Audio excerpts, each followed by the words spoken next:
Dito po sa Luke chapter 42:22, meron pong sinasabi dito, sabi rito, Luke chapter 42, verse 22.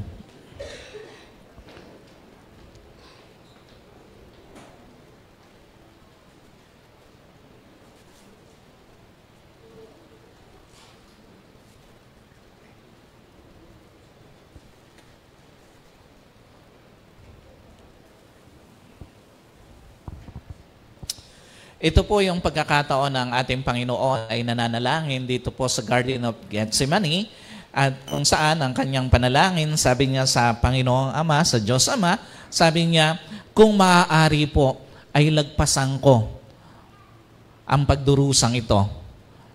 Pero sa huli, ang sabi ng Panginoon, kung ano ang kalooban mo, siya ang mangyari. So, sino po naniniwala? May mga bagay sa buhay, pansinin nyo, parang ang hirap tanggapin. Ang Panginoon, doon sa time na yon, parang pinakita ng Panginoon kung gaano pwedeng magkaroon ng malaking struggle ang Panginoon sa kanyang buhay. Pansinin nyo po, may mga bagay sa buhay natin na kahit sinasabi ng isip mo na tanggapin mo na lang, pero hindi matanggap ng puso mo. Totoo po ba yan? May mga bagay sa buhay natin, parang ang hirap tanggapin. Alam niyo po, may mga bagay sa buhay na kahit kailangan mong tanggapin, pero hindi mo matanggap-tanggap. Sino po aminado? Hindi talaga madaling tanggapin yung masira ang kabuhayan mo. Totoo ba yan? Hindi madali na yung business na pinaghirapan mo ng matagal, bigla na lang nawala. At sino po aminado? Hindi madaling tanggapin na yung binuo mong pamilya, sira na pala. At sino po aminado? Hindi madaling tanggapin na yung taong mahal mo, wala na sa tabi mo. And at the same time, sino po aminado? Hindi madaling tanggapin na yung dati ang lakas-lakas mo, bigla ngayon may sakit ka na. Alam niyo po, ang tanong dito, bakit nga ba maraming bagay sa buhay, tila napakahirap tanggapin? Alam niyo po, unang-unang dahilan, dahil doon sa katotohanan ng ating isipan mismo, nagdi-desire ng magandang impormasyon para sa ating sarili. O yung tinatawag nating cognitive biases. Alam niyo po, sino aminado? Yung idea pa lang na babagsak ang negosyo mo, babagsak ang kabuhayan mo, ayaw nang tanggapin ang isip mo. Totoo po ba yan? May mga tao, yung idea pa lang na naiisip pa lang niya na mawawalan siya ng pera, ng kabuhayan, ayaw na niyan tanggapin. Ayaw nang tanggapin ng kanyang isipan. And at the same time, sino po aminado? Yung idea pa lang na masisira ang pamilya mo, magkakahiwalay kayong mag-asawa, ayaw nang tanggapin ang isip mo. Sino po ito? Naiisip niya yun, tinatanggihan na niya. And at the same time, sino po aminado? Yung idea pa lang na magkakasakit ka, tinatanggihan na ng isipan mo. Alam niyo po, iyon yung tinatawag na natin na cognitive biases, na yung mismong isipan natin, idea pa lang doon sa isipan natin na merong negatibong mangyayari, tinatanggihan na ng ating isipan. What does it mean? Natural na reaksyon yon ng sistema ng ating kaisipan na pag sa tingin niya negatibo, masakit o mahirap, hindi welcome sa kanya. Iyon yung realidad. Kaya nga hindi madali sa isang tao na tanggapin na bumagsak ang kanyang business, bumagsak ang kanyang kabuhayan, na wala ang kanyang hanap buhay. Kaya nga hindi madali sa isang tao na tanggapin na bumagsak ang kanyang pamilya, nasira ang kanyang pamilya, simply because of what we call cognitive biases. At hindi madali, kaya nga hindi madali sa isang tao na tanggapin na nasira, nagkaroon siya ng sakit. Alam niyo po, again, kahit lalo na yung mawala ng isang mahal sa buhay. Yung mga painful losses natin sa buhay, hindi siya madaling tanggapin, unang-una dahil doon sa dahilan na yon. Yung mismong kaisipan natin, nakahanda siyang tumanggap ng mga magagandang impormasyon. Kaya yung mga pangit na darating na impormasyon, hanggat maaari tinatanggihan ng ating isipan. Ikalawang dahilan, dahil dun sa takot na mahusgahan at ma-reject ng mga tao sa paligid mo. O yung tinatawag nating fear of judgment and rejection. Totoo ba? Isa sa mga dahilan, kaya tayo nahihirapan tanggapin yung mga painful losses, yung mga masasakit na pangyayari sa ating buhay, yung mga masasakit na karanasan na may nawala sa atin, simply because dahil doon sa takot na mahusgahan at ma-reject ng mga tao sa paligid natin. What's the point? Totoo ba may mga tao, pag nalaman bumagsak ang negosyo mo, tiyak, may paghusga agad na ibabato sa'yo. Totoo mo ba yan? May mga tao, pag nalamang nawalan ka ng pera, tiyak, meron kagad ibabato na hindi magandang kaisipan sa'yo. At may mga tao, pag nalaman na nasira ang pamilya mo, nagkahiwalay kayong mag-asawa, meron kagad na paghusga na gagawin. At the same time, may mga tao na pag nalamang nagkasakit ka, meron kagad paghusga na gagawin. Alam niyo po, ano pinapakita nito? May mga tao kapag ka nakita, nalaman, nawalan ka ng pera, ng pinagkakakitaan, yung mga dating kasama mo, unti-unti nawawala sa tabi mo. Totoo ba yan? May mga tao ganun yung kanilang nagiging attitude, yung nagiging response sa mga painful losses ng isang tao. May mga tao, pag nalamang nagkahiwalay kayong mag-asawa, sa halip na magparamdam ng concern, huhusgahan ka kagad. Pag-uusapan kayo. Kaya nga maraming tao, sila mismo sa sarili nila, hirap tanggapin yung mga masasakit na pangyayari sa kanilang buhay. Kaya nga maraming tao, sa halip matanggap ng buong puso, masakit na mga pangyayari sa buhay niya, para bang nakahang. Kung tatanggapin pa ba niya o hindi dahil sa takot na mahusgahan o ma-reject ng mga tao sa paligid niya. Kasi ito po ang totoo. Whether you admit it or not, whether you believe it or not, may mga tao, after ng painful losses sa buhay mo, huhusgahan ka. Or, kung hindi ka man husgahan, i-reject ka. At ikatlong dahilan, dahil doon sa paniniwala na pag tinanggap mo na yung nangyari sa'yo, mahina kang nilalang. O yung perception of weakness. Totoo ba may mga tao na ang tingin sa pagtanggap doon sa mga painful losses sa buhay niya, kahinaan. Ano pinapakita nito? May mga tao kaya ayaw pang tanggapin na wala na talaga ang isang business o isang source of income sa kanyang buhay kasi gusto niyang ipakita na kaya pa niya.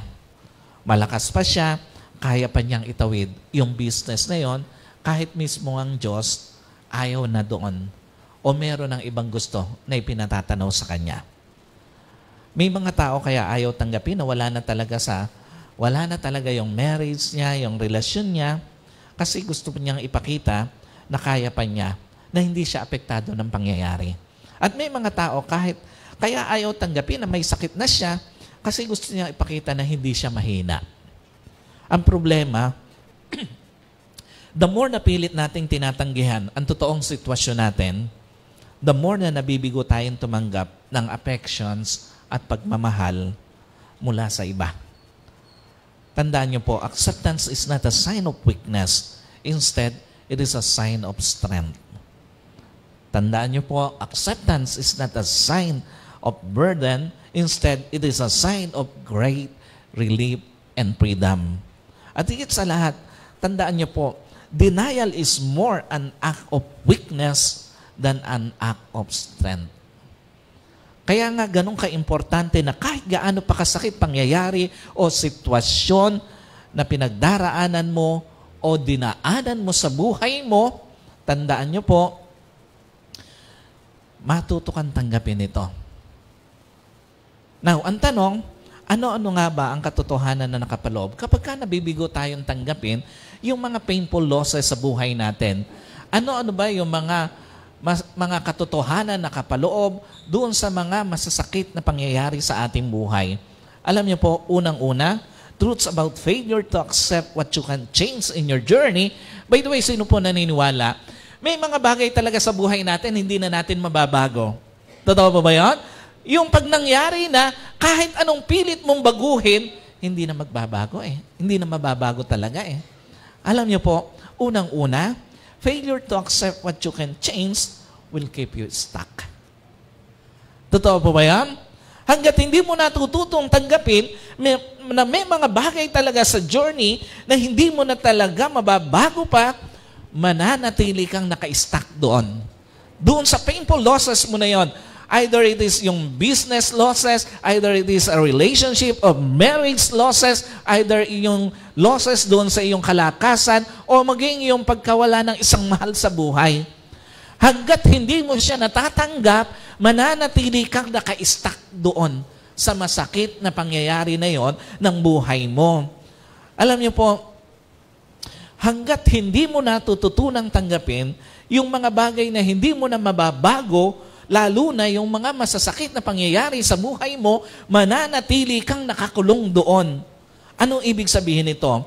Hanggat hindi mo matanggap na bumagsak ang business mo, kabuhayan mo, mananatili kang nakakulong doon sa bumagsak na business mo. Mananatili kang nakakulong doon sa bumagsak na kabuhayan mo. Hanggat hindi mo natatanggap yung bumagsak na relasyon mo, mananatili kang nakakulong doon sa bumagsak na relasyon mo o sa nasirang relasyon mo. Hanggat hindi mo natatanggap na nagkaroon ka ng sakit, pinayagan ng Diyos na magkasakit ka, mananatili kang nakakulong sa kasakitan mo at hindi ka makakausad patungo sa iyong kagalingan. Alam niyo po, again,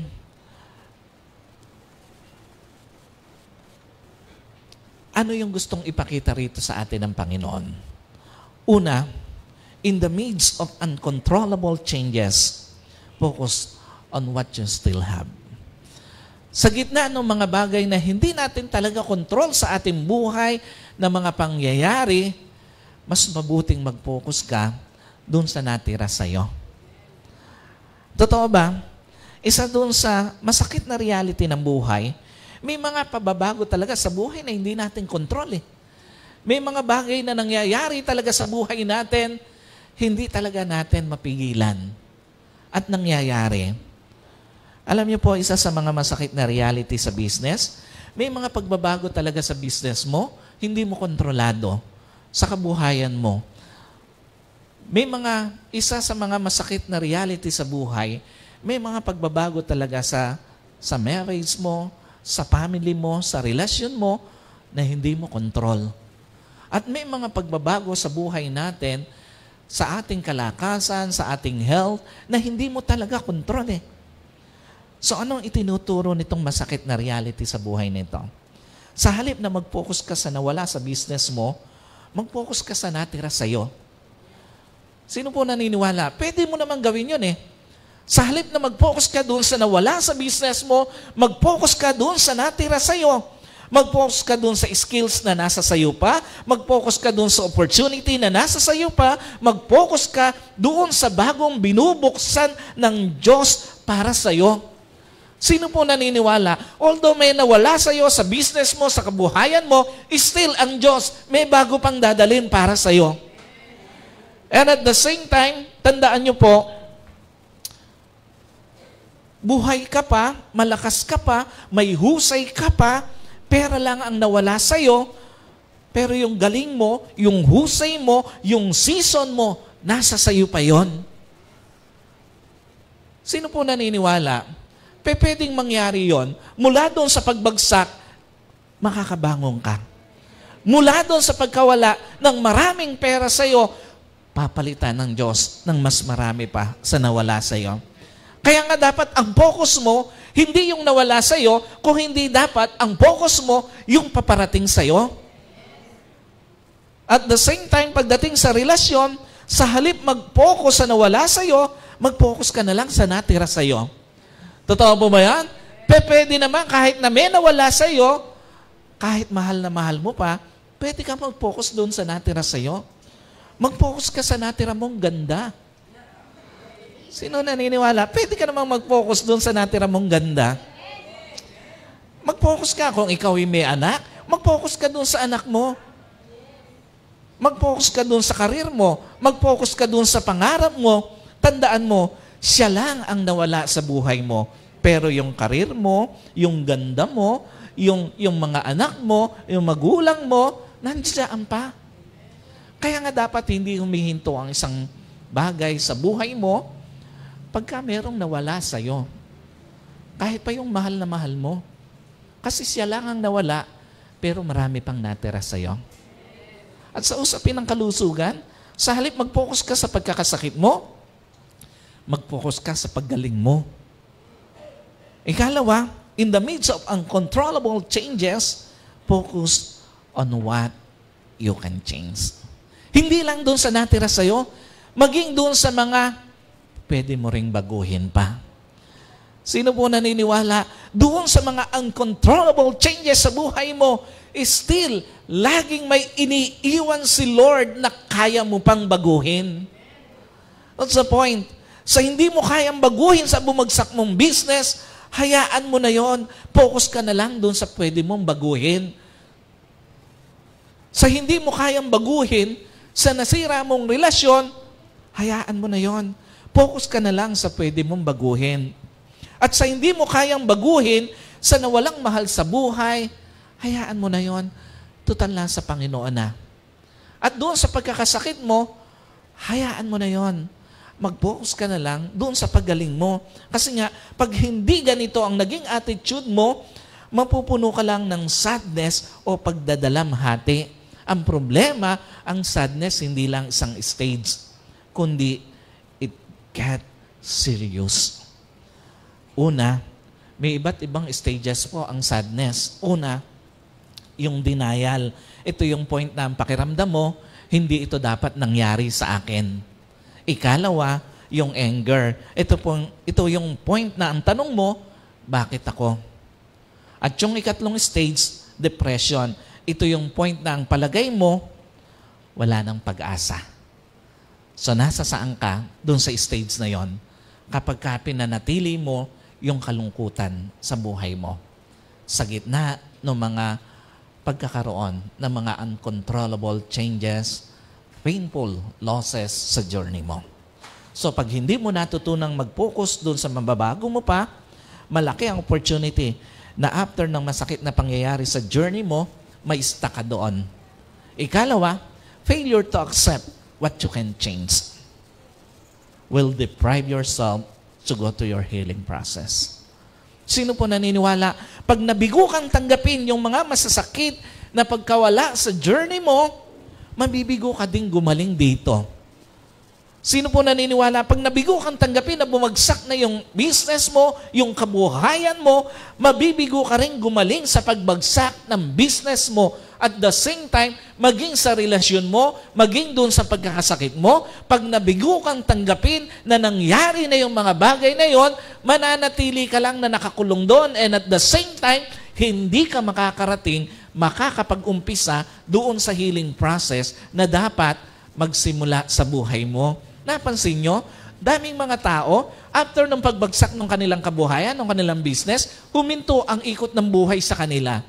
May mga tao, after ng pagbagsak ng kanilang relasyon, huminto ang buhay sa kanila. At may mga tao, nung magkasakit, huminto na rin ang buhay sa kanila. Ano pinapakita rito ng Panginoon? Alam niyo po, ang hindi alam ng marami, grieving is not the same as sadness.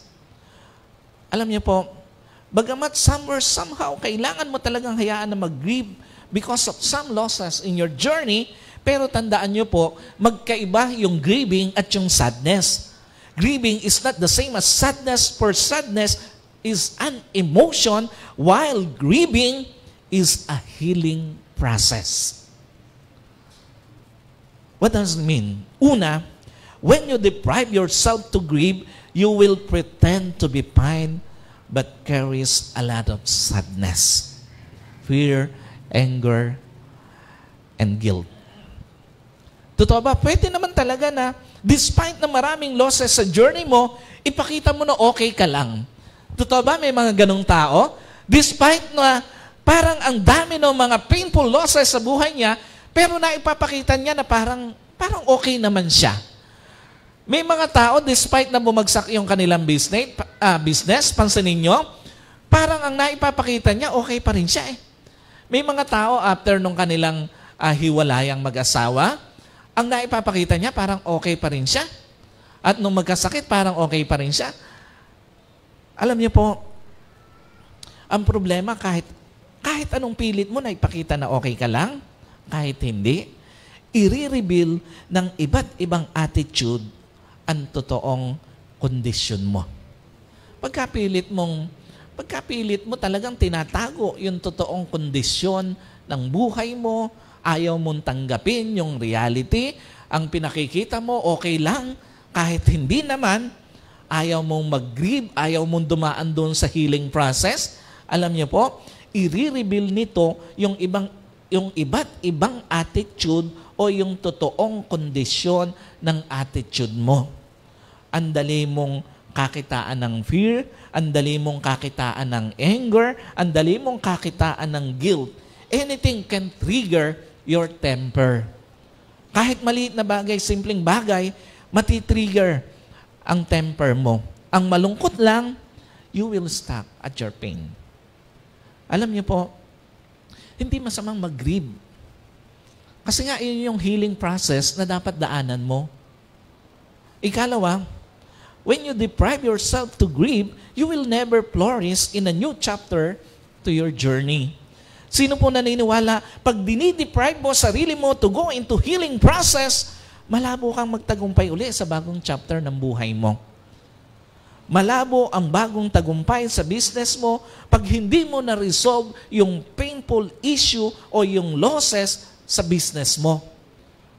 Malabo ang bagong tagumpay sa relasyon mo kapag hindi mo na-resolve yung painful losses sa relationship mo.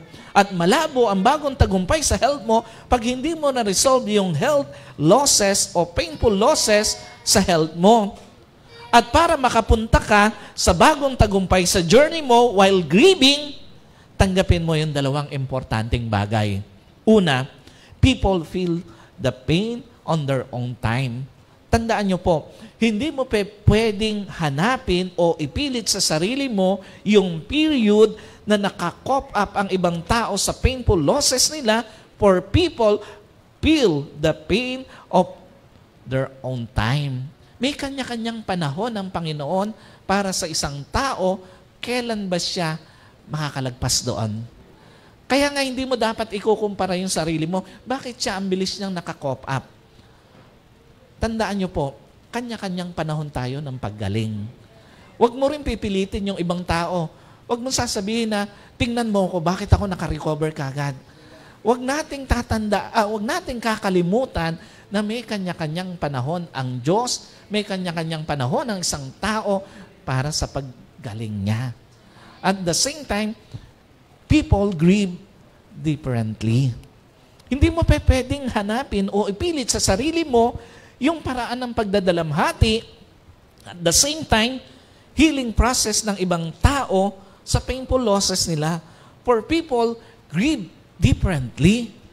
May mga tao na yung paraan ng kanilang healing process, iba doon sa paraan na meron ka. Huwag mong sahanapin at huwag mong ikukumpara. Yung ibang mga tao, nag-grieve sila, dinadaan nila yung kanilang healing process sa pagpunta sa ibang lugar, pagpunta sa ibang mga kainan. May mga ganong mga tao, sa paraan na yon, gumagaan yung kanilang pakiramdam. So, minsan, nahuhusgahan kagad natin yung mga tao. Totoo po ba yun? May mga tao na pagkatapos mawala ng isang mahal sa buhay, pumunta sa isang mall na masyal, kumain, yung ibang mga tao hinuhusgahan kagad. Pero yun yung paraan niya ng kanyang healing process eh. Alam niyo po, lagi nating tatandaan, iba't iba ang panahon, iba't iba ang ibinigay na takdang panahon ng Diyos para sa healing process ng isang tao. And at the same time, iba't iba rin ang paraan ng grieving process ng isang tao.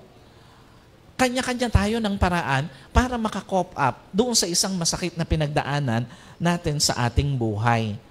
So, another thing na pwedeng mangyari kapag hindi natin natatanggap yung isang painful losses sa buhay natin, failure to accept what you can change will lead you to give up. Sino po naniniwala? Pag nabigo kang tanggapin yung masakit na pangyayari sa journey mo, ililid ka nito sa pagsuko. Totoo ba may mga tao sumuko na nung bumagsak ang kanyang business, nung bumagsak ang kanyang kabuhayan, na natili na lang na walang pera? Totoo ba may mga tao nung mabigo sa isang relasyon, hindi na nagmahal uli? At may mga tao nung magkasakit, na natili na lang doon sa kanyang sakit. Alam niyo po, Pag nabigo kang tanggapin yung masakit na pangyayari sa business mo, at the same time, alam niyo po, at the end of the day, hindi ka nasusubok mag-business uli. Pag nabigo kang tanggapin yung masakit na pangyayari sa relasyon mo, at the end of the day, hindi ka nasusubok uli na magmahal uli. And at the same time, pag hindi mo natanggap yung masakit na pangyayari na nagkasakit ka, hindi mo susubukan. At the end of the day, hindi mo susubukan na gumaling pa. What's the point? Una, acceptable doesn't mean gusto mo nangyari sa iyo. Acceptance or acceptance doesn't mean gusto mo nangyari sa iyo. Acceptance means na-realize mo na pwedeng iba na buhay mo at di na gaya ng dati. Yun ang ibig sabihin ng acceptance. Hindi ibig sabihin na tinanggap mo na yung pangyayari sa buhay mo, gusto mo yung nangyari sa iyo. Kasi wala namang gugustuhin ng isang tao na bumagsak ang kanyang kabuhayan. Totoo ba yan? Wala namang taong gugustuhin na nasira ang kanyang pamilya. Wala namang tao na gugustuhin na nagkasakit siya. But, iba yung ibig sabihin na tinanggap mo yung pangyayari sa buhay mo na alam mo na iba na kaysa dati. Alam niyo po, again, kasabay ng pagtanggap mo, natuturoan ka nitong kalimutan yung maraming sana sa buhay mo. Napansin niyo po yun? Kapag ka pala natuto tayong tanggapin yung mga painful losses sa buhay natin, yung mga painful na mga pangyayari sa buhay natin, natuto tayong kalimutan yung maraming sana sa buhay natin. Sino po aminado? Pagka may mga bagay na nababangkit ka na sana, ganun ang nangyari, hindi mo maiwasang masaktan. Totoo ba yan? Every time, tandaan nyo po, every time na nakakabanggit ka ng sana sa buhay mo, tiyak hindi ka pwedeng hindi masaktan. Lalo na ang issue, yung mga painful losses sa buhay mo, tiyak masasaktan ka, tiyak babalik yung sakit. Kaya nga, kapag ka natututo tayong tanggapin yung mga hindi na natin pwedeng baguhin sa buhay natin, natuturoan tayo nito, nakalimutan yung salitang sana. At the same time, kasabay ng pagtanggap mo doon sa mga hindi mo na kayang baguhin, natuturoan ka nitong kalimutan na manisi ng ibang tao. Kasi nga, ito po ang reality sa buhay. Whether you admit it or not, kapag ka may mga painful losses tayo sa buhay, minsan hindi natin may iwasang manisi ng ibang tao. Totoo ba yan? Bumagsak ang kabuhayan mo, ang negosyo mo, nasira ang relasyon mo, nagkasakit ka, sometimes hindi mo maiwasang manisi ng ibang tao. Pero alam niyo po, kapag ka natututo tayong tumanggap at tanggapin yung mga hindi na natin kayang baguhin sa buhay natin, natuturuan tayo nito na huwag manisi ng ibang tao. At the same time, kasabay ng pagtanggap nito, doon sa mga hindi mo na pwedeng baguhin pa sa buhay mo, natatanggap mo nito o natuturoan ka nitong kalimutan na ibunton ang sisi sa sarili mo. Pag natuto tayong tanggapin yung mga bagay na hindi na natin mababago sa buhay, tuturoan ka nito na huwag ibunton ang sisi sa sarili mo. So sa halip, tinanggap mo nangyari sa iyo, tandaan nyo po, pag hindi mo siya tinanggap, masasaktan ka lang. Mananatili ka na nasasaktan, mananatili kang nakakulong, mananatili ka na naka-stuck dun sa pangyayari na yun sa buhay mo. Dahil alam mong kailangan mong maging at peace sa sitwasyon mo to be able to move forward. Alam niyo po, kung meron mang hindi ka dapat makalimutan sa buhay, para sa kapayapaan ng puso mo, you have to move forward. Hindi ka makakaramdam ng kapayapaan sa isang painful experience, losses, nang hindi ka nag-move forward. Ang kapayapaan, matatagpuan mo pag umalis ka doon sa masakit na pangyayari na yon ng buhay mo. So ikalawa, acceptance doesn't mean ginusto mo sitwasyon mo. Acceptance means na-realize mo may mga nawala sa buhay mo. Pero dapat tuloy lang ang buhay. Totoo ba yan? Sino naniniwala? Isa sa mga dinadala sa atin ng pagkatuto na tanggapin na magamat may mga nawala sa atin, kailangan tuloy pa rin ang buhay. May nawalang business sa'yo, may nawalang pera sa'yo, may nawalang mahal ka sa buhay, may nawalang relasyon sa'yo, may nawalang kalakasan sa'yo, dapat tuloy lang ang buhay. Alam niyo po, sino naniniwala? Kasama doon sa masakit na reality na pangyayari sa buhay, yung talagang may mawawala sa'yo. Totoo ba yan? Kasama doon sa masakit na reality ng buhay, yung talagang may kukunin sa'yo. At the same time, kasama doon sa masakit na reality ng buhay, may babaguhin talaga sa'yo ang buhay. What important is, you recognize it as a part ng journey mo. At dahil part lang siya ng journey mo, yung bigger portion, naghihintay pa sa'yo. Ibig sabihin, kung bumagsak man ang isang business mo, bumagsak man ang kabuhayan mo, isang maliit na part lang yon ng journey mo. Kung nasira man ang iyong relasyon, ang iyong marriage, isang maliit na part lang yon ng journey mo. Kung nagkasakit ka man ngayon, isang maliit na part lang yon ng journey mo. Yung bigger part, nag-iintay pa sa iyo.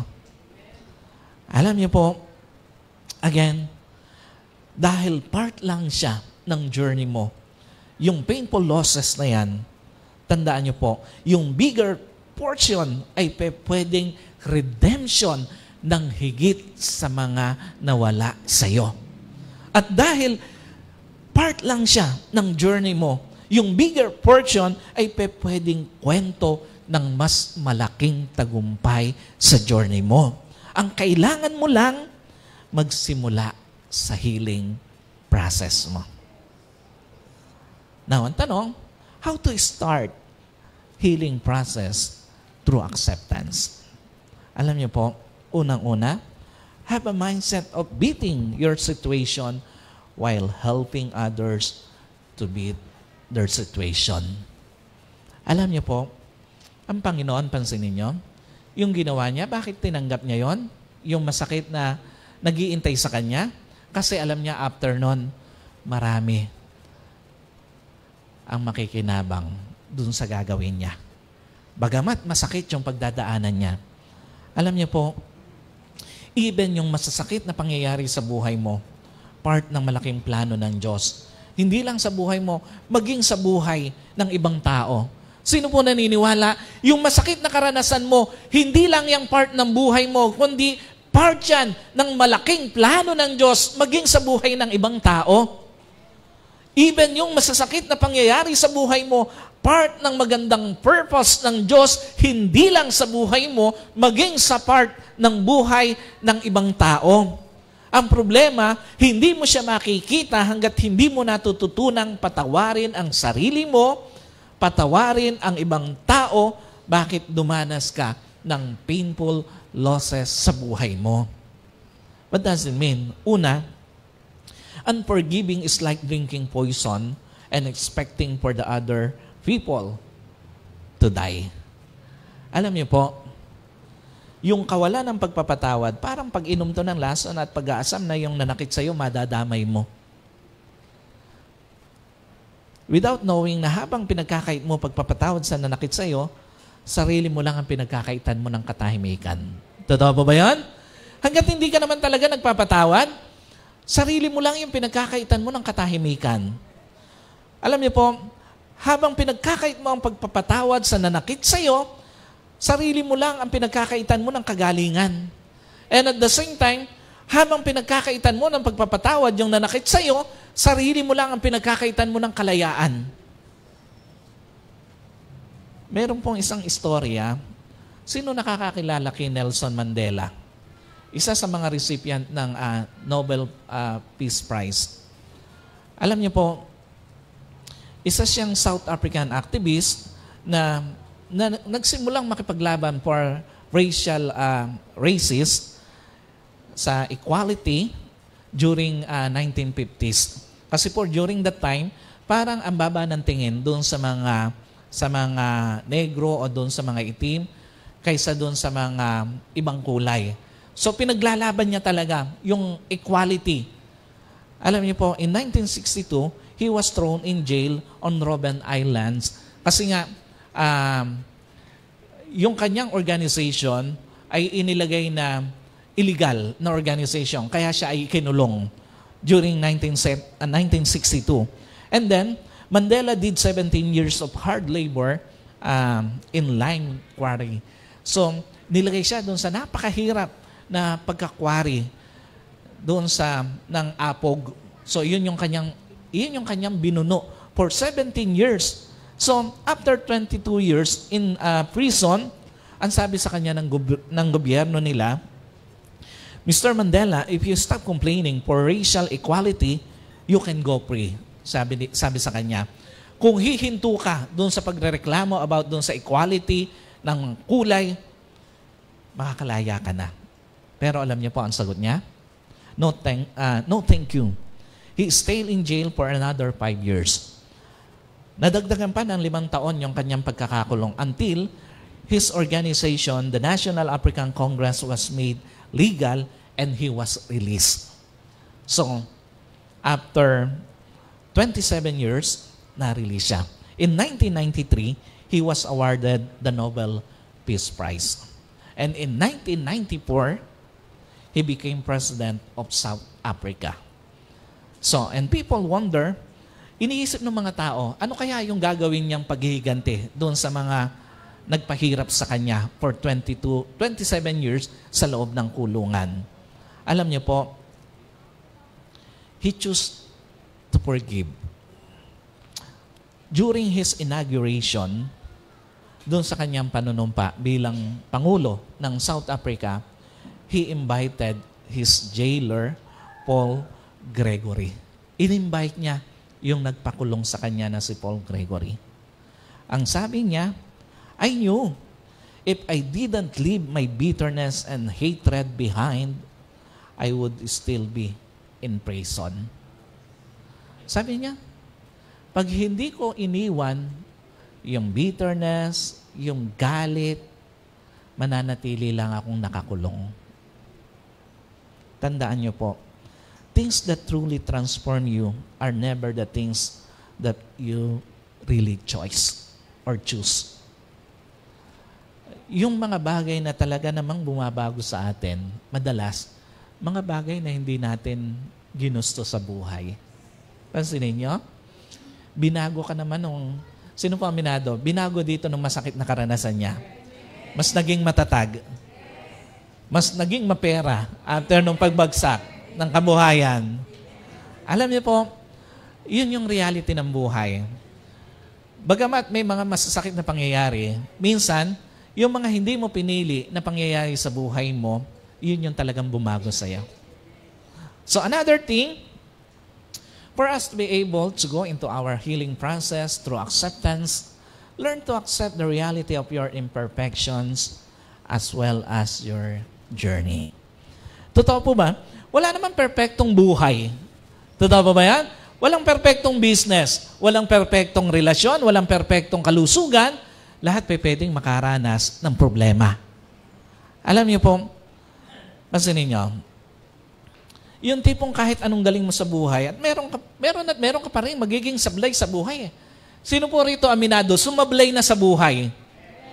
Alam niyo po, kahit anong galing mo sa buhay, magkakamali ka. Kahit anong galing mo sa business, magkakamali ka sa business eh. Kahit anong galing mo sa relasyon, magkakamali ka sa relasyon. Kahit anong galing mo na pag-iingat sa kalusugan mo, pwede kang magkamali.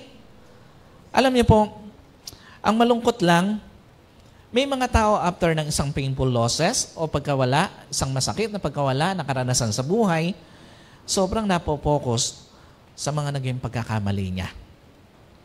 Sobrang napopokus doon sa mga naging pagkakamali niya, doon sa mga nawala sa kanya. Ang problema po, hanggat hindi mo natatanggap na talagang hindi perpekto ang buhay at ang journey mo, una, as you continue concentrate to your own fault, the world will keep punishing you. And you keep punishing yourself. Totoo ba? Patuloy mo lang sasaktan, parurusahan ang sarili mo, habang patuloy mong sinisisi ang sarili mo sa mga painful losses mo. Totoo ba yan? Patuloy mo lang parurusahan ang sarili mo habang sinisisi mo ang sarili mo, bakit bumagsak ang kabuhayan mo.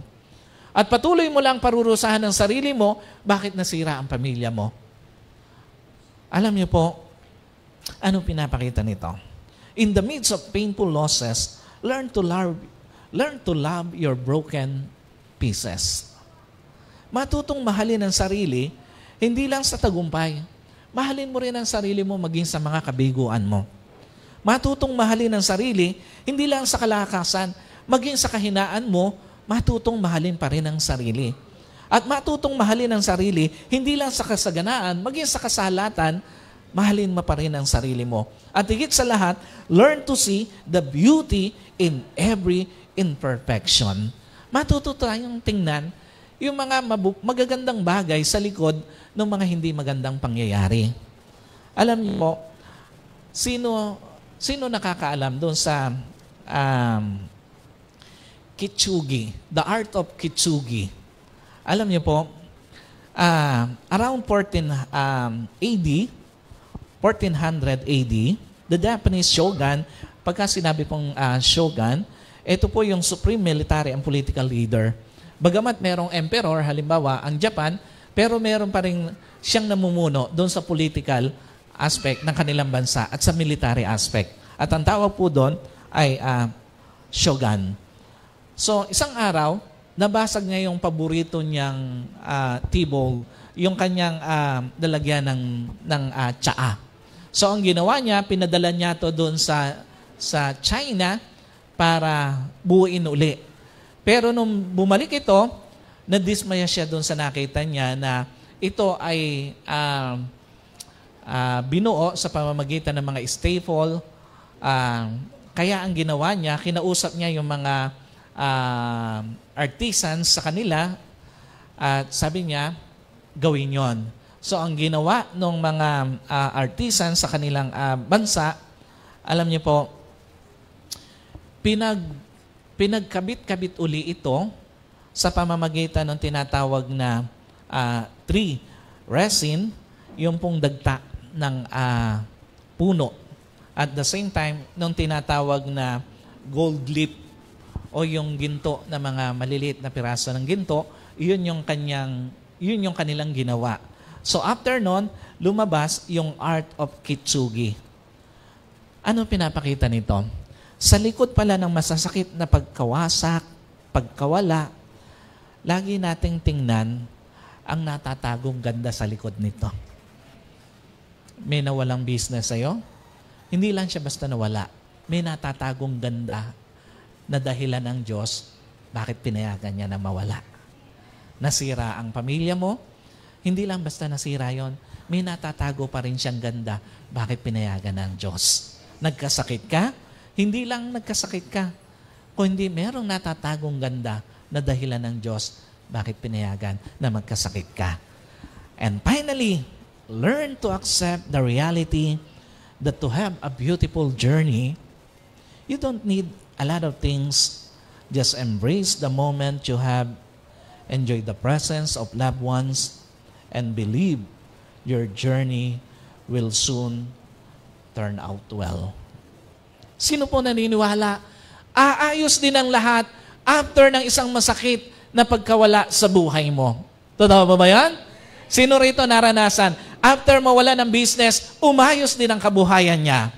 Sino po rito naranasan? After na masira ang pamilya, umayos din ang lahat sa buhay niya. At sino po aminado? After magkasakit, umayos din ang lahat sa buhay niya. Alam niyo po, aayos din ang negosyo mo. Maniwala ka, aayos din ang kabuhayan mo, aayos din ang pamilya mo, aayos din ang kalusugan mo. Just embrace the moment that you have. Just embrace or just enjoy the presence of your loved ones.